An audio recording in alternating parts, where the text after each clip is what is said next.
Hola chicos y chicas, continuamos investigando acerca de qué es el ser humano en su dimensión natural, cultural y biológica, y lo que estuvimos viendo en las explicaciones anteriores es que lo específico del ser humano es su conducta. Hay un tipo de conducta que es específicamente del ser humano, nos diferencia del resto de formas de vida y que deriva de un determinado sistema nervioso que también se da únicamente en nosotros. Pues continuamos con esas indicaciones que nos vamos a acercar a las teorías psicológicas, que era el objetivo de estas presentaciones. Lo que vemos es que tenemos que investigar acerca de la conducta del ser humano y entonces nos preguntamos acerca de la base psíquica. La palabra psíquica, al igual que psicología derivan del término griego psique, que para los griegos significaba el aliento o el hálito de vida que parece escaparse del cuerpo al morir, del último aliento, ¿no?, que se habla, y de ahí es donde deriva el término psicología, ¿no? Actualmente el término psique pues, está despojado de connotaciones religiosas o ideológicas, perdón. Por lo tanto, el término psique, ¿cómo lo debemos entender? Pues lo debemos entender en la actualidad como la totalidad organizada de procesos conscientes e inconscientes que el ser humano realiza. ¿De acuerdo? Estos procesos son de dos tipos: los procesos cognitivos, los procesos energéticos, y los procesos energéticos a su vez son los procesos motivacionales y el proceso emocional. Y eso es lo que vamos a recorrer en las siguientes diapositivas, ¿de acuerdo? Estos procesos que especifican esa psique humana. Los procesos cognitivos. El proceso cognitivo es el proceso del conocimiento, ¿de acuerdo? La respuesta de un ser vivo exige la capacidad de registrar y reconocer las circunstancias del medio. Ya vimos que el sistema nervioso nos permite relacionarnos con el medio, con aquello que nos rodea, con aquel entorno en el que nos encontramos, y para ello necesitamos conocerlo. Por eso desarrollamos un proceso cognitivo. Brevemente vamos a diferenciar cuatro nociones. La primera es la sensibilidad, que es la captación por receptores sensibles de estímulos del exterior. Aquí tenemos, por ejemplo, había una foto, pero yo voy a dibujar un arbolito. Imaginemos que hay un árbol fuera de nosotros, nosotros somos este sujeto. ¿Qué le ocurre? Que nosotros este objeto lo captamos a través de la vista, ¿de acuerdo? ¿Esto qué sería hasta aquí? Hasta esta recepción del objeto externo a través de un sentido, en este caso la vista, sería el conocimiento sensible. Tendría que ver con la sensibilidad, ¿de acuerdo? Posteriormente, ¿qué ocurre? Que se produce un proceso de percepción, que sería la interpretación del cerebro de la información obtenida por los receptores sensoriales. Es decir, tendríamos el objeto externo, tendríamos los sentidos y luego habría un proceso cognitivo en nuestro cerebro que sería la percepción, que sería la interpretación de esos datos sensoriales que han sido captados a partir de un estímulo externo, en este caso un árbol. Entonces nosotros tendríamos en nuestra mente pues, nuestro árbol. Y del mismo modo que generamos esa percepción del árbol, pues tenemos aquí otros ejemplos, ¿no? Del sol, de una llave, de un corazón, ¿no? Que pudiera ser el amor, lo que queréis simbolizar, ¿de acuerdo? Pero esto ya serían percepciones. Está el objeto externo, nuestra captación por los sentidos y la percepción. Luego tendríamos la conducta. ¿La conducta qué es? La acción del organismo ante un estímulo. ¿De acuerdo? Nosotros vemos el estímulo, es un árbol, y entonces desarrollamos una respuesta, que veremos posteriormente en el conductismo. Desarrollamos una acción ante ¿qué? Ante la presencia de ese estímulo. Imaginemos que como el ejemplo que veíamos cuando veíamos el dos tipos de conducta, ¿no? Pues que en vez de tener el árbol, pues tenemos aquí el sol, ¿no? Entonces el sol emite mucha luz, y entonces nosotros cuando miramos el sol o nos deslumbra una luz, pues realizamos un tipo de acción, que en este caso pues sería la dilatación o contracción de la pupila, dependiendo de la luminosidad. Se puede cerrar el párpado, desarrollamos acciones, ¿no?, como respuesta a los estímulos externos. Y luego habíamos visto que el ser humano es capaz de un tipo de conducta que habíamos llamado consciente, y esa conducta es inteligente. ¿Por qué? Porque el ser humano, al detectar el organismo una situación nueva para la que no tiene respuesta creada, y por lo tanto genera una respuesta nueva. Es decir, el resto de animales, cuando hablábamos de instintos y demás, ¿qué ocurría? Que eso es una conducta prefijada que los organismos tienen instaurada y entonces ante una determinada situación siempre responden del mismo modo. ¿Qué ocurre? Que cuando las situaciones son nuevas, como no tienen un instinto adecuado para resolver esas cuestiones, no saben qué hacer, no reaccionan. El ser humano lo que es capaz es de generar nuevas respuestas para situaciones novedosas. Esto es posible gracias a qué? A su capacidad intelectual que posibilitaba el pensar y el comunicarse, el pensamiento y el lenguaje, ¿de acuerdo?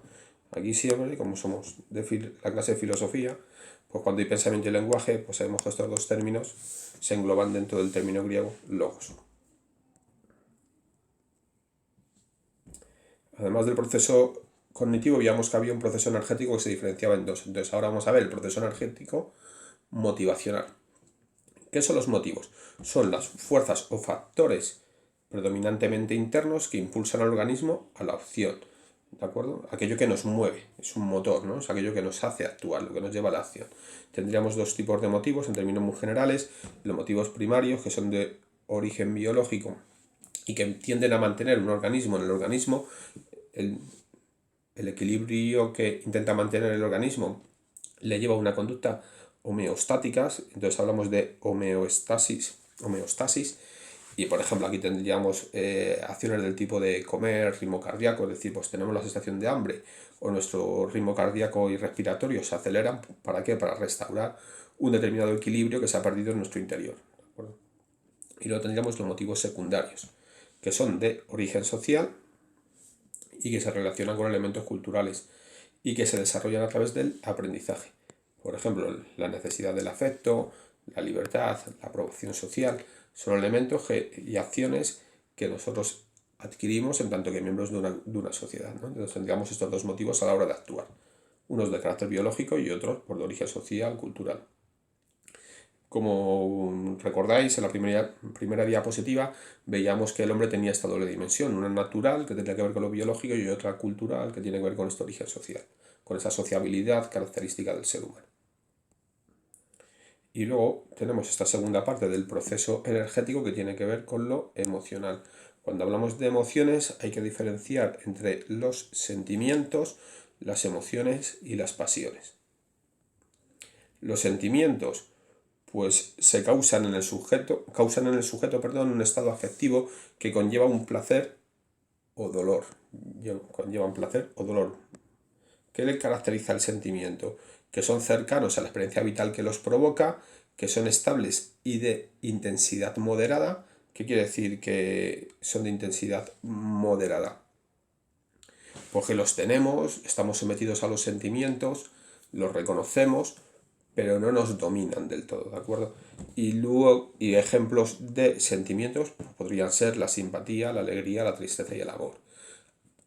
Luego habría que clarificar qué son las emociones. Las emociones aparecen bruscamente, ¿de acuerdo? Son pasajeras, pero son de gran intensidad, ¿de acuerdo?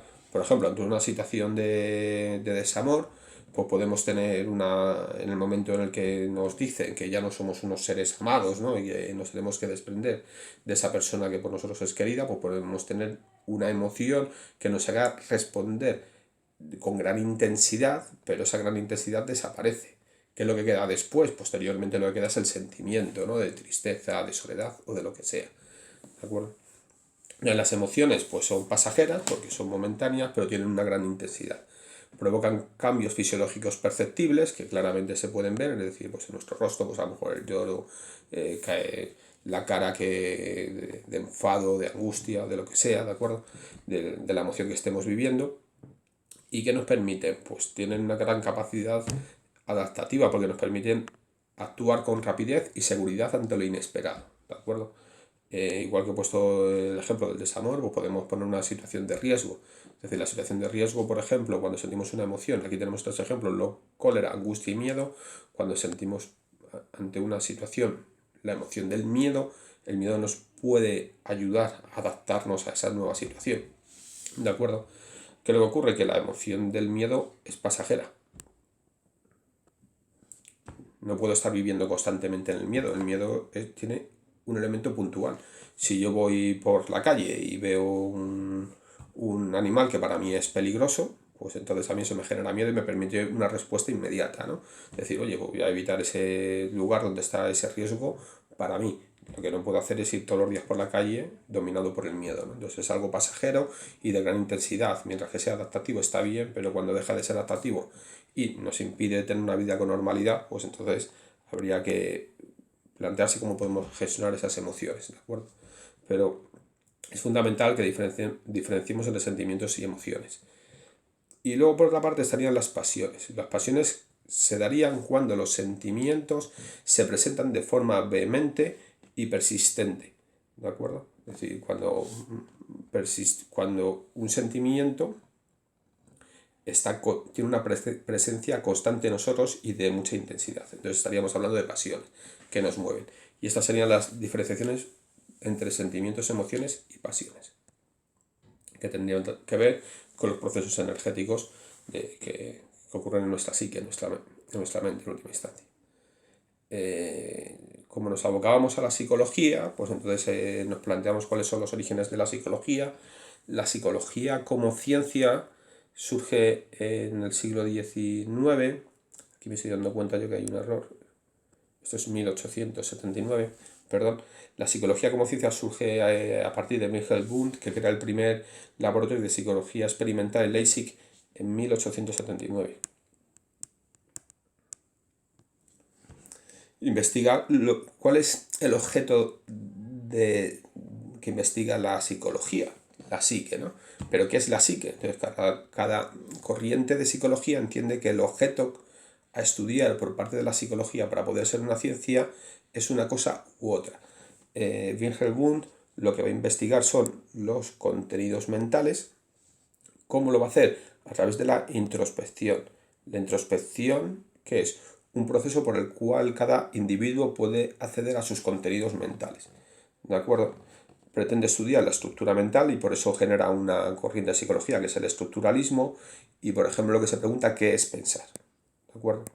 Es decir, cuando nos preguntamos qué es pensar, pues yo tengo que acceder a mis contenidos mentales, por lo tanto yo tengo que acceder a mis contenidos mentales. Y eso lo hago yo a través de la introspección.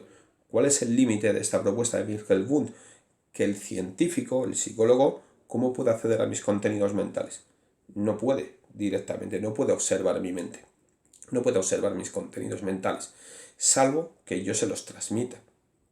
Pero yo soy un sujeto, por lo tanto yo hago una transmisión subjetiva de mis contenidos mentales.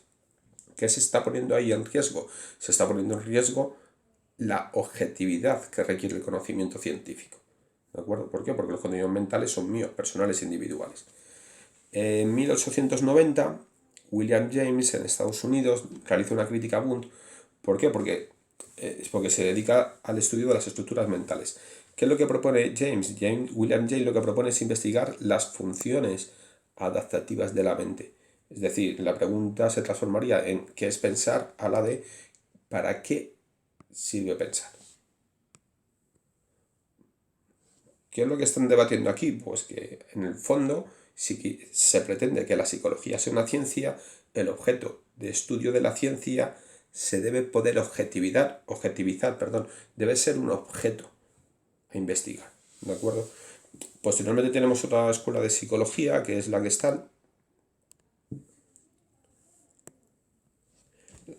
cuyos representantes más importantes son Wertheimer, Kohler y Kafka, e investigan la experiencia perceptiva, investigan cómo se produce la percepción, ¿de acuerdo? Considerando que es una interpretación de las impresiones sensoriales, que es lo que hemos visto antes con los procesos cognitivos, si recordáis. Afirman que no percibimos los elementos de forma aislada, sino que percibimos una estructura global y realizan la afirmación de que el todo es más que la suma de sus partes. Vamos a entretenernos un poco en esta propuesta de la Gestalt en las dos siguientes diapositivas, que no son los contenidos nuevos, algunos de los que estamos viendo, como recordaréis, y sobre todo estos de la Gestalt, que ya los habíamos visto en clase, pero yo creo que era interesante, ¿no? Dado que vamos a avanzar en el tema de la psicología, de la psique humana, de la conducta humana, recordar estos elementos. Aquí tenemos, para clarificar sus afirmaciones, es decir, aquí en este ejemplo de aquí, ¿qué vemos? Vemos una bicicleta. Yo puedo decir, claro, ahí veo una bicicleta. Y entonces la Gestalt diría, no, ahí no hay una bicicleta. ¿Por qué? Porque el todo es más que la suma de las partes. Es decir, aquí están las mismas partes que en el dibujo de la derecha. Pero ¿por qué en este dibujo vemos una bicicleta y aquí no, aunque sean los mismos elementos? La Gestalt dice, porque nosotros no percibimos un objeto por las partes que tiene, sino lo que percibimos es el todo. Vemos esa totalidad, ¿de acuerdo? Y aquí tenemos pues, distintos ejemplos, ¿no? de cómo percibimos. Aquí donde pregunta 2 o 3 columnas, ¿qué vemos? 2 o 3 columnas. Pues bueno, yo lo que vería, por una parte, puedo decir, ¿qué veis aquí? Columnas, columnas. Bueno, pues yo no veo columnas propiamente dichas, ¿no? Porque las columnas, pues yo entiendo que son circulares, pero yo aquí lo que veo son pilares. Yo veo aquí estas líneas rectas. ¿De acuerdo? Que da lugar a que vean pilares, ¿no? Decir, bueno, sí, claro. Pero también, como habéis visto aquí, pues puedo ver efectivamente las columnas, ¿de acuerdo? Que estarían aquí.